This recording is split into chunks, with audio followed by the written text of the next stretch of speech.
is tea time, 2 o'clock.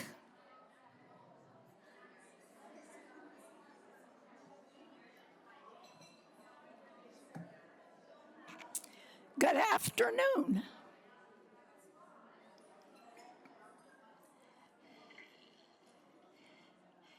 Tea time, 2 o'clock.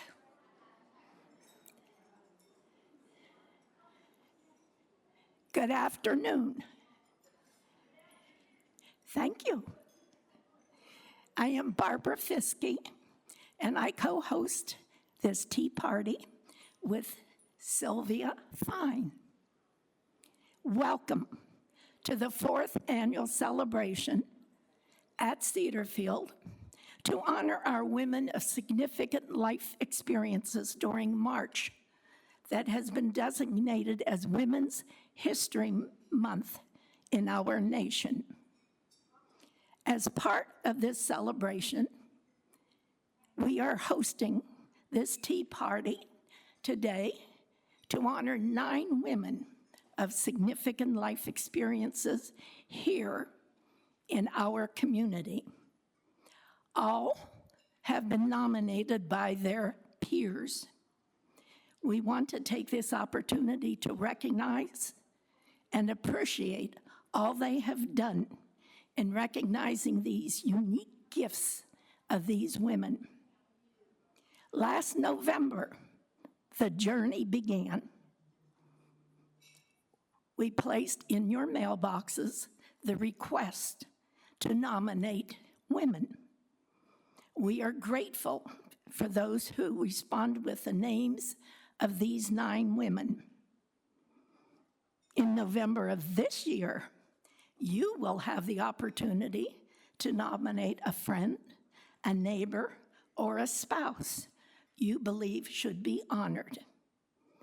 Sylvia and I will be happy to guide you through the process so we can continue this special event in celebrating the remarkable women and their life experiences. Today, for the first time, we have a speaker who is ill. Julie Wilson is down with the flu. But due to technology, she will be with us on the screen. Julie graduated from Boston University and now resides in Richmond with her husband and 15-year-old daughter, Ella. She will describe her own journey in life and how she became president of Women Doing Well. She started the Pathways, which is grounded in research and fueled by passion to ignite and equip each woman for a lifestyle of generosity. She has provided a handout that can be obtained at the back table when you leave. We always honor our women with a bouquet of flowers in the town center with their photographs. So be sure you check the town center and see each one of them in their live, big photograph and name with this big, beautiful bouquet of flowers, usually done by Louisa Rucker, who will be with us today to hand out these roses. Let us now welcome Julie Wilson to Cedarfield.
Thank you.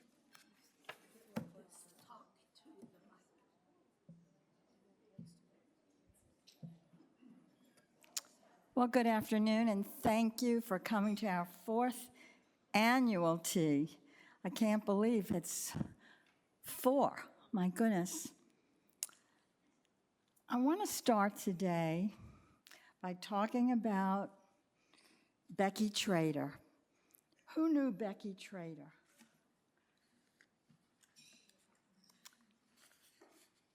Becky Trader made us laugh a lot, didn't she? Becky Trader was best known at Cedarfield for her beautiful garden and love of dogs. Becky was nominated by Mary Esther Cawthon. Thank you. Her gardening friends might be surprised to know she was the first woman in Virginia to obtain a commercial crab pot license. This is just one of dozens of interests she pursued over the years. Before moving to Richmond, Becky graduated from Emory University in 1962 and earned a master's degree in social work from Tulane University. She launched a career in social work in Atlanta and then moved to Richmond, where she met and married J. Edward Trader in 1974. Together, they enjoyed boating, fishing, and crabbing. Becky was called Mom by the 27 University of Richmond International students. Many of them continued to stay in her care in her final months of life. Travel was very important to Becky, who visited every continent. She played hymns on her piano and handbells at St. Stephen's.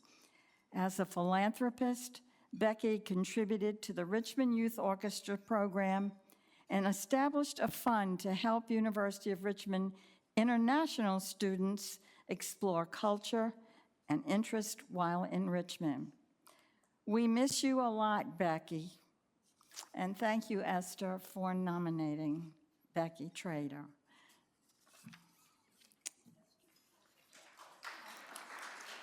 Mary want to come up and get her certificate, please? Thank you.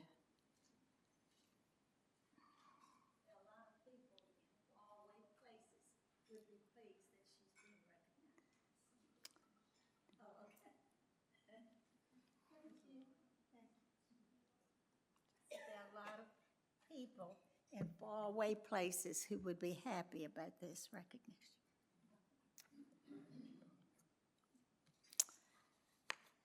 The next honoree is also no longer with us. Barbara Hsu, nominated by Lena Tang. Thank you, Lena. Her daughter, I believe, is here with us today and came all the way from Las Vegas to be with us. Thank you very much. And I believe a granddaughter is here? Not today, okay. So let me tell you a bit about Barbara. Barbara's remarkable life spanned continents, cultures, and history. She was born in Malaysia and at just 5 years old experienced World War II firsthand. When the Japanese occupied her hometown, her family hid in the jungle until the war ended, then emerged to rebuild their lives. After the war, Barbara was sent to Hong Kong to complete her schooling. With limited university options, she joined a small group of students who sailed to the United States to pursue higher education. She arrived in San Francisco and continued by train alone to Bristol, Virginia to attend college. Can you imagine what that was like? During a train transfer in Chicago, Barbara encountered racial segregation for the very first time. This is how that went. Needing a restroom, she entered one marked colored, not understanding the meaning of those signs. A woman inside, shocked but kind, gently told her she did not belong there and escorted her to the white restroom. The experience left Barbara confused, as she'd been unaware of America's social divisions at the time. College life in the American South brought its own challenges, but with the help of supportive classmates, Barbara preserved and eventually earned a bachelor's degree in biology. A visit to Bellevue Hospital with her uncle changed the course of her life when she discovered occupational therapy. Inspired, she went on to earn an OT degree from Columbia University. While in OT school, Barbara was introduced to ceramics, which became her lifelong artistic passion. She sold her work at craft fairs and at the original gift shop of the Virginia Museum of Fine Art. After retiring from ceramics, she continued creating and studying painting at the museum, studying studio school, and the Visual Arts Center of Richmond. Barbara's life is a testament to courage, resilience, and creativity. We miss Barbara very much.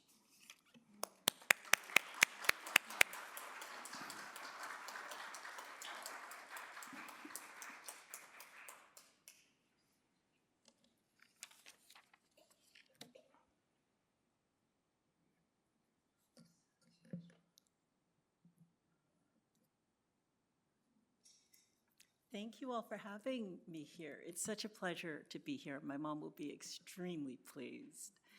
But she loved it here. She had such a beautiful life, and all of you took such good care of her. And we, as her family, appreciate it very much.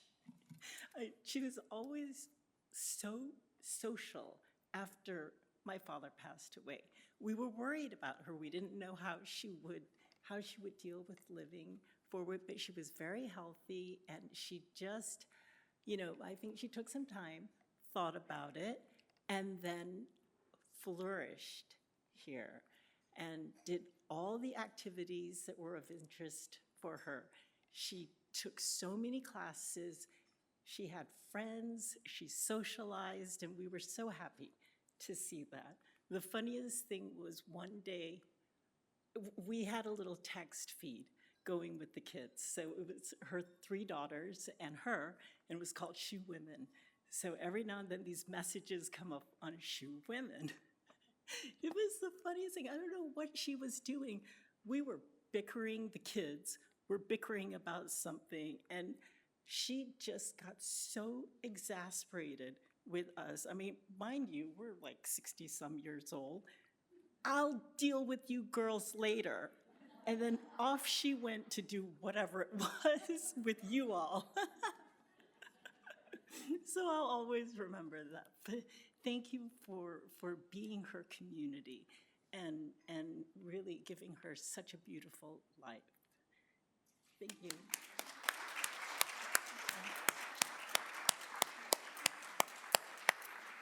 I think that was a great introduction to many of the thoughts and feelings most of us have because we live at Cedarfield. You said it so beautifully. Thank you so much. And next, I would like to call on Charlotte Bailey. Where are you, Charlotte?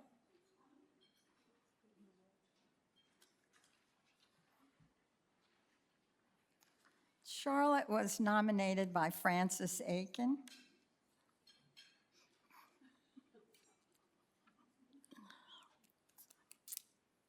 After graduation from Madison College, now JMU, Charlotte developed a philosophy regarding the importance of social worker involvement in directing programs that assisted students. Putting her philosophy in action, she developed and taught the first social work class for the Graduate School of Social Work at VCU. And by the way, I have a granddaughter who's about to start that program. Charlotte's primary responsibility was to develop programs for students with serious disabilities. This allowed students to remain in their home community and continue to be with their families. In 1989, Charlotte became a founding member of the Southern School Social Work Council. Then she became the coordinator representing Richmond Public Schools to the Comprehensive Service Act. This team represented the community's public agencies, which funded special schools, treatment plans, and homebound services for students. Charlotte also supervised graduate social work students and served as clinical instructor for Smith College School of Social Work for candidates in the doctoral program. Charlotte, we didn't know any of this about you. She kept all this a big secret. Charlotte developed and received grants from the State Department of Mental Health, Mental Retardation, and Substance Abuse for startup costs for a community-based group for home students with developmental disabilities. Following her retirement, she served on the Salvation Army disaster relief team and traveled numerous places to help restore order where storms had devastated the landscape. She received awards in 1992, 94, 96 for outstanding service. In August of 1954, Charlotte met her college suite-mate, Frances Aiken. And 66 years later, here they are, living together at Cedarfield. Thank you, Charlotte.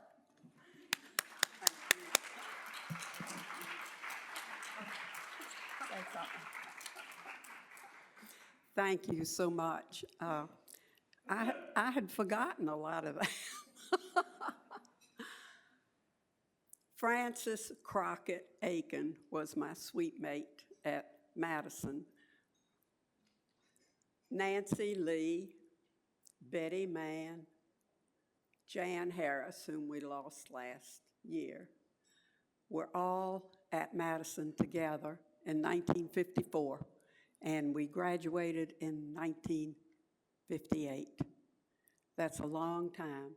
We had no idea we were all going to be here together. But a few years ago, here we come, dribbling in, and now Cedarfield is our home. It's wonderful to be at Cedarfield. It's a wonderful place, and I feel so lucky to have so many friends and to have my college friends with me, except they might tell stories on me, so don't listen to them. Thank you very much.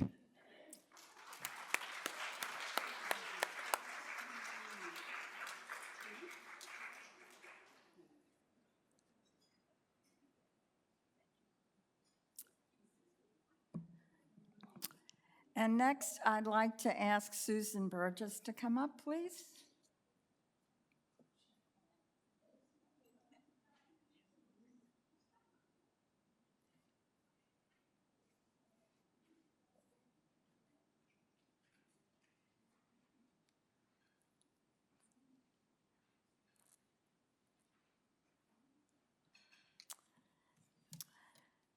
Susan was nominated by Denise Costa. Susan Burgess thinks of herself as a seed planter. That's S-E-E-D, seed planter. An apt description for a woman who has been teaching, studying, and learning in educational settings around the country for decades, including teaching sixth graders in Chesterfield.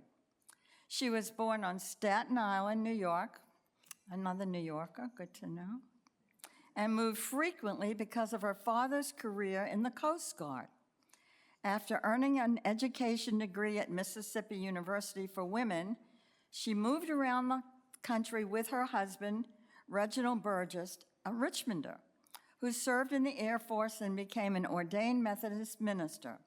Susan earned her master's degree at SUNY, Albany, and her doctorate in education at Virginia Tech.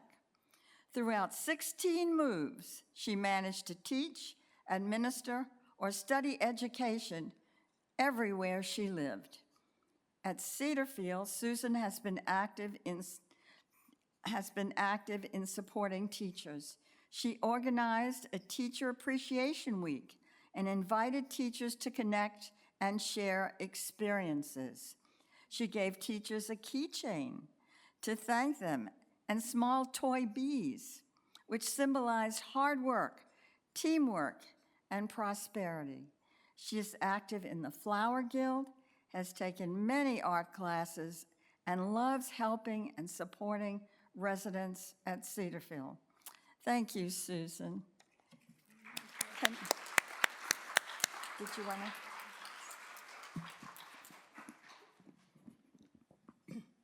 2 years ago, I came up with the idea of teachers need to be appreciated. And we had the first annual Teacher Appreciation Day during the November Education Week.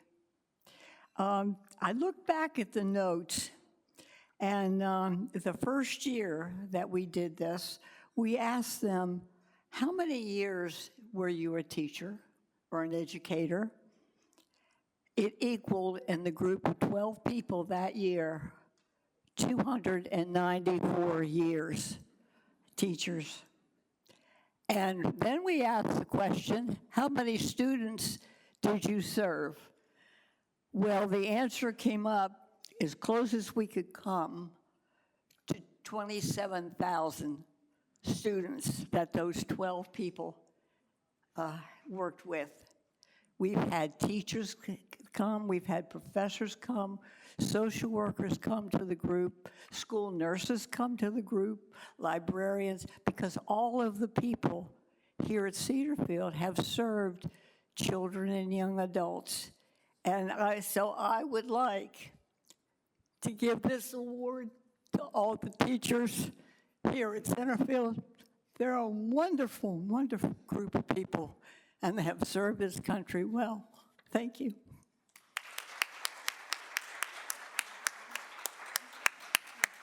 I'm happy to say I have a granddaughter who's a school teacher. Fern, my good friend Fern Cohen, come this way. Fern was nominated by Louisa Rucker. Oh, yeah. Again, I have things here I didn't know about you. Well, I did know you were born in New York City.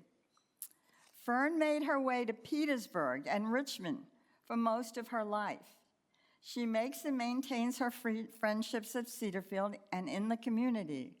Her life, as most of you know, has been filled with music, including a 30-year membership in the Congregation Beth Ahaba Choir. For 6 years, she was a volunteer reader for the Virginia Voice and had her own weekly radio show, which was called Homefront. I didn't know that. Professionally, Fern was a speech-language pathologist working with adults with communication and swallowing deficits due to brain injuries, cancer, and degenerative conditions such as Parkinson's disease at the Richmond Veterans Administration Medical Center and the VCU Parkinson's and Movement Disorders Center, of which she was a founding clinical staff member. Since retirement, she's been a leader, team member for the RVA aphasia group. Aphasia is an impairment of language affecting the ability to speak or comprehend speech or read or write. Caused by a stroke or injury to the brain, aphasia can isolate the patients and their loved ones, providing a safe and supportive setting for continuing education, social events, and communication practice for aphasia patients and their supporters is the goal of Fern and the RVA Aphasia Group. Fern and a team of volunteers conduct the monthly coffee and conversation gathering. Fern, thank you so much for this job you do for us.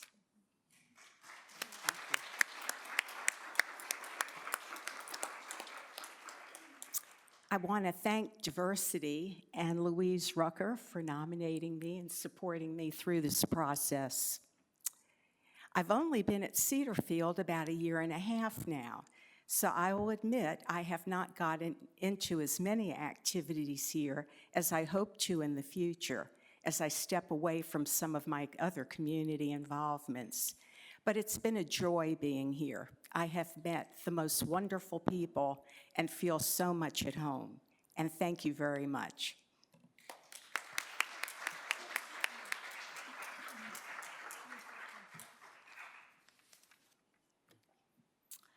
And next, I would like to ask Susan Hutchinson to come this way. Thank you. Thank you.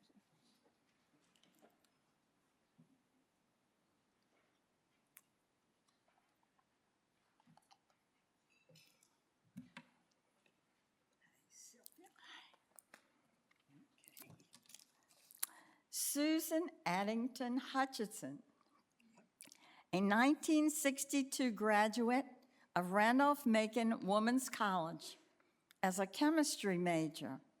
She began a career at Park Davis Pharmaceutical Company in Ann Arbor, Michigan.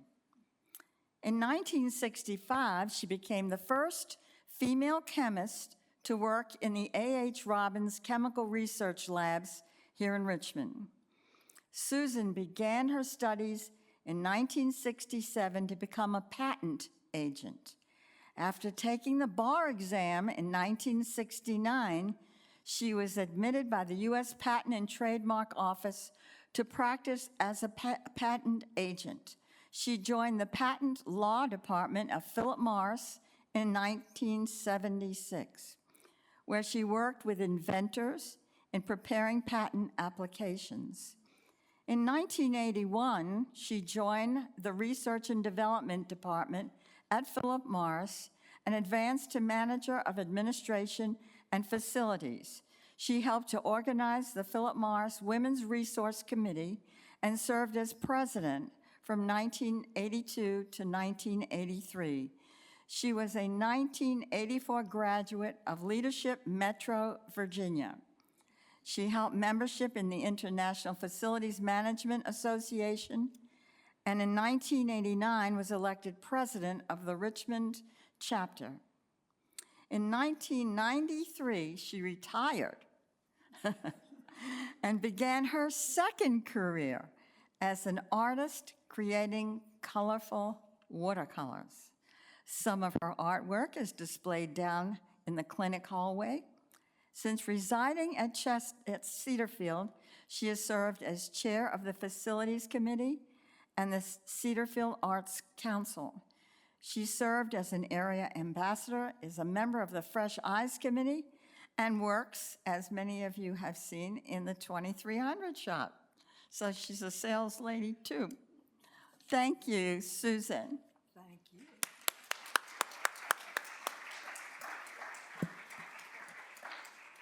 I just have a few words to say. First, I'd like to thank Judy Johnson for nominating me. And next, my husband, my wonderful husband, Pete, who supported me for 50-some years along the way with my career and as an artist. And to my son, Kenneth, sitting there, he's turned out great in spite of having a full-time working mom. And our other son, John, up in Syracuse, also turned out well. So I'm very greatly thankful for my three men in my life. And I would like to thank Barbara and Sylvia for planning this beautiful party. And as an artist, I have to thank James and whoever helped him do all the wonderful decorations. Perfect. Thank you.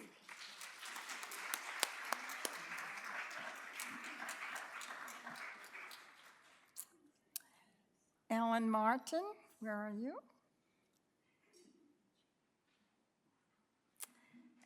Ellen was nominated by Susan Hutchinson. Following a rewarding career with the, get this one, folks, Central Intelligence Agency as a technical operations officer for 25 years, Ellen and her husband, Larry Martin, retired to Lexington, Virginia, where Ellen owned and operated a photography studio, specializing in photographic works of art for artists and teaching photography. She was fortunate to be the photographer for Washington and Lee's Chinese export porcelain catalog. She also worked on projects for the VMI Institute and the Virginia Museum of History and Culture. Ellen soon established a friendship and partnership with Anne Drake McClung, a writer and sister of our very own Sally Sessons. Ellen and Anne collaborated on publishing 4 books, and those books are available if anyone would like to read them. Ellen, always the adventurer, rented a plane to fly her over Goshen Pass to capture the best views of the pass hidden in the mountainous area. That speaks to her book, Goshen Pass, A Magical Place in Virginia. These books are available right in our own library. While living in Hong Kong, Ellen was co-author photographer for Historic Hong Kong Walks, 5 Walks on Hong Kong Island in 1988. Ellen has participated in solo and group exhibits and won awards and much recognition. At Cedarfield, she remains passionate about photography and new opportunities. Until downsizing for their move, Ellen took pride in printing, cutting, matting, and framing. This took a lot of space. All of her own works. Her photographs may be seen along the administration hallway for the Cedarfield Photography Club. She is a member of the Focus Group Camera Club of Richmond. Thank you for what you have given to Cedarfield, Susan.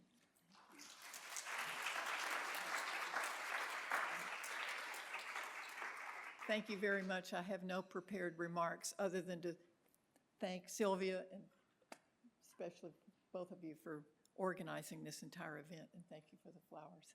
Thank you, everyone, for coming, and boy, do we have some wonderful women here. And thank you, Anne McClung, for coming. It's because of her that those books got published. She was the writer, so thank you very much.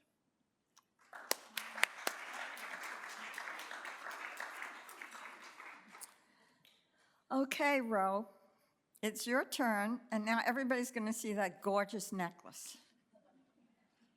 Ro Stutter.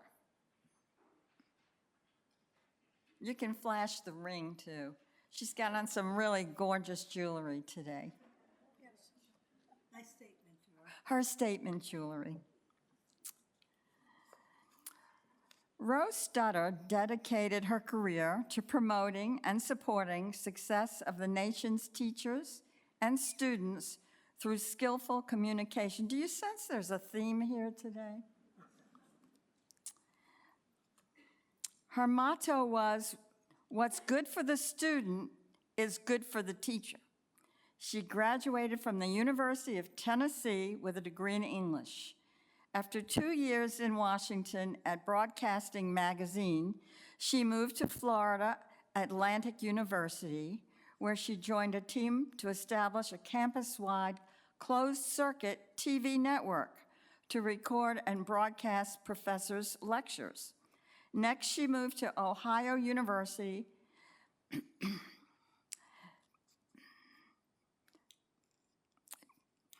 to take a graduate assistantship, right? Okay. While working on a master's degree in journalism.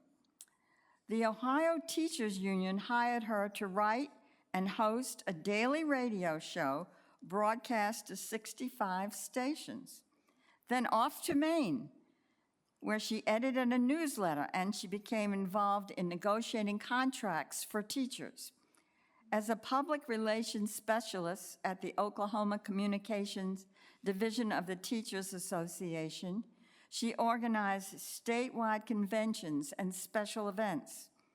After 2 years, Rowe moved to Richmond, where she produced a legislative affairs newsletter to keep Virginia teachers abreast of policies on curriculum and advise teachers how to lobby for better, safer working conditions. Rowe, you've traveled widely, collecting interesting art along the way. Now, her heart, she says, is Francophile, which she's going to tell you what that means, okay? At Cedarfield, Rowe is best known for keeping our gardens in pristine condition. As coordinator of the Guardian Angels, she has led a team of volunteers with dedication and humor. To her goes our gratitude for her friendship, her caring for Cedarfield and everything we see around us, and devotion to our community. Thank you very much. So tell us what Francophone. Yeah. Love all things French. I can't help it, I just do. Thank you. Thank you who organized this and you, those who came. It has been a wonderful opportunity for me to look back a little bit. And in looking back, I have realized that in all the good times, and there were lots of good times, still are, and the bad times, and there were too many of them, but they happened. It was always my women friends who got me through. And I knew that, but thank you for making me focus on that. Thank you.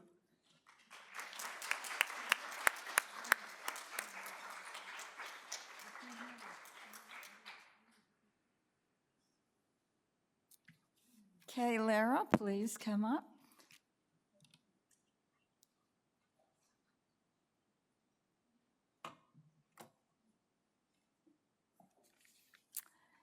Kay was nominated by Helen Horowitz. We've all just gotten to know Kay in the last year and a half, something like that. Yes, just about exactly a year and a half. Kay was highly influenced by her father, who was instrumental in the growth of the United Mine Workers Union at the Midland, Michigan Dow Chemical site. She quips that she is a coal miner's daughter, having observed her father's skillful leadership during his 15 years as president. His resolve ignited her with a strong sense of justice. Academically, her goal was social work, but marriage necessitated a switch to education, enabling her to graduate in 3 years. Kay directed her studies toward primary levels where critical development and self-actualization skills begin to form. Over 20 years, she worked in private and public special needs classrooms and the University of Iowa Student-Teacher Mentoring Program. Her instruction was designed to foster critical life skills of cooperation, consideration, self-group governance, and problem solving. For the next 10 years as a Wells Fargo customer relations manager, she relied on cooperative problem solving, open communication, and resolution, some skills I've noticed she has brought to Cedarfield. After 18 years of planning, Kay and her husband Bob retired to Lexington, Virginia, and opened a bed and breakfast. Through the B&B and a total commitment to her guests and her community, her efforts and energy were devoted and expressed.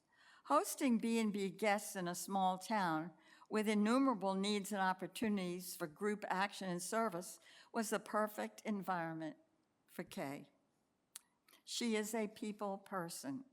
For 28 years, she thrived in finding projects, possibilities, and support to nurture growth in Lexington. She currently desires to contribute to keeping Cedarfield a flourishing and cohesive neighborhood. And at that, you are already got a head start. And thank you so much.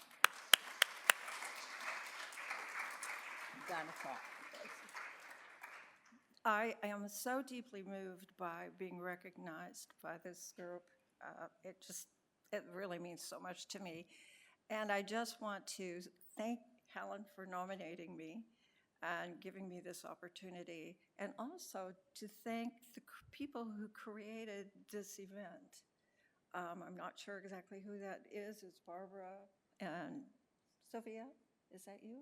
The other person? It's a wonderful event, and we have so many talented, believe me, we have so many talented and gifted women at Cedarfield. It's just amazing, and it's wonderful that we can showcase them this way. So thank you for this opportunity. Thank you.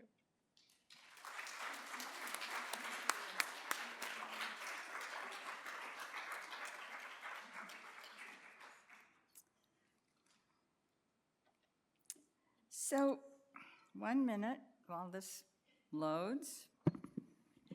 I have the opportunity to invite Betsy Pollard to accept a flower for Julie Wilson. Betsy is the one who gave me the name of Julie Wilson, our speaker. And today, she was the one who said, let us use technology. And we did. And Julie came through loud and clear, and we are grateful to Betsy for that addition today. Thank you.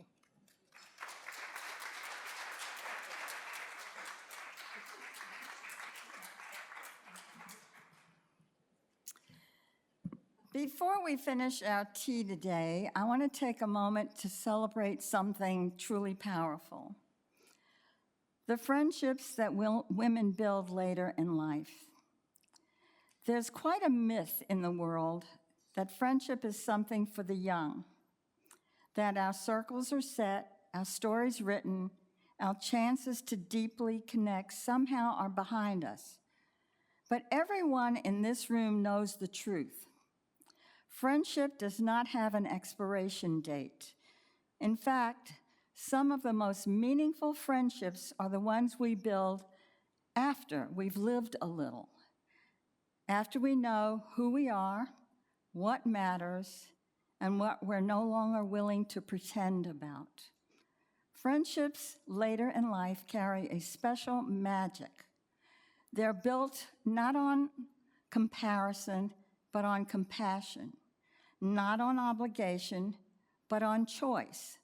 These are the friends who sit beside us at the doctor's office, who celebrate our grandchildren like they were our own, who answer the phone just to say, I was thinking about you. These friendships remind us that we are still growing, still laughing, still discovering new pieces of joy. And let's be honest, making new friends as adults takes courage. It takes showing up at this tea, joining the group, starting the conversation, saying yes to something that's new. Every new friendship here is proof that your heart is still open and your story is still unfolding. So today, I hope you will carry this with you. You are not just honored for the lives you've lived, but for the connections you continue to create. The world is warmer, kinder, and much more interesting because of the friendships you make and nourish. And thank you very much for coming today. But we have a little more going on here today. Here comes Meredith. Katrin is unable to be here today, but she wanted to say thank you to Barbara Fiske for her hard work. Her effort and dedication to this event does not go unnoticed, and our team really appreciates collaborating with you on this special yearly occasion. So here is a sign of our appreciation to you, Ms. Fiske. Thank you. You want me to put it over here?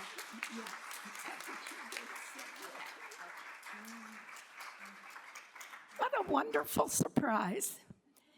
Yes, Sylvia Fine and I started diversity here at Cedarfield a number of years ago.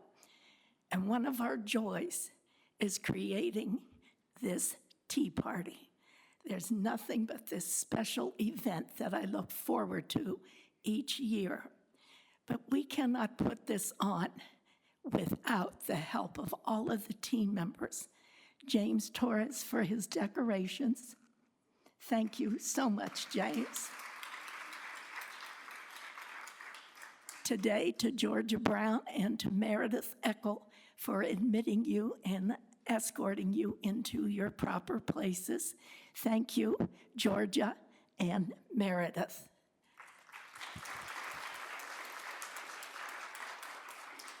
And the woman behind the scenes is Katrin Hudala, who will work with me on every single detail, but was not able to join us today. We send her our love. But the real person who works with me in every facet of this journey is Sylvia.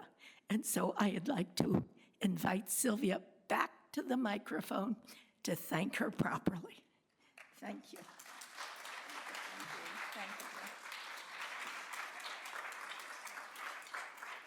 And now is the time to go out and enjoy the day, your friends, and every woman in your life. Thank you.